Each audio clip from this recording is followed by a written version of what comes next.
In today's video, I'm going to teach you how to upload receipts in FreshBooks. To get started, sign in to your FreshBooks account. Make sure you're using the correct login page and that you're fully signed in before moving on. Once you're inside the dashboard, you'll be ready to add your receipt to an expense entry. Next, open the Expenses section from the main navigation menu. This is where FreshBooks keeps track of your business spending, and it's also where you can attach receipt files so your records stay organized and easy to review later. From there, click New Expense to create a new expense entry. This opens the form where you'll enter the details for the purchase and attach the receipt image or document. Now look for the receipt upload area. You should see a section labeled Drag Receipt Image here. This is the space FreshBooks uses for adding your receipt file, and it gives you two simple ways to upload it. You can either drag and drop the receipt directly into that upload area, or click Select a File if you prefer to browse manually. If you choose the manual option, your device's file browser will open so you can locate the receipt.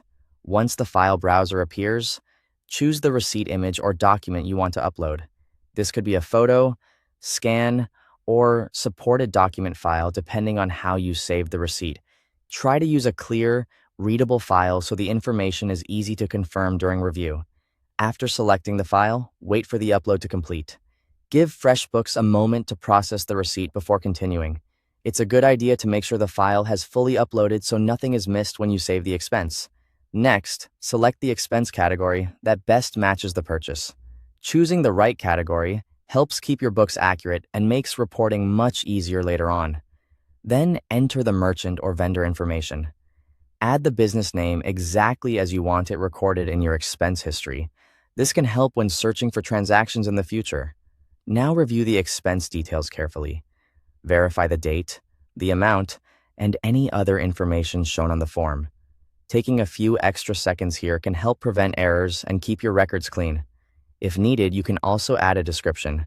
This step is optional, but it can be useful for notes like the purpose of the purchase or any extra context you may want to remember later. Finally, click Save to store the expense along with the attached receipt. Once saved, your receipt will be connected to that expense entry in FreshBooks. Thanks for watching.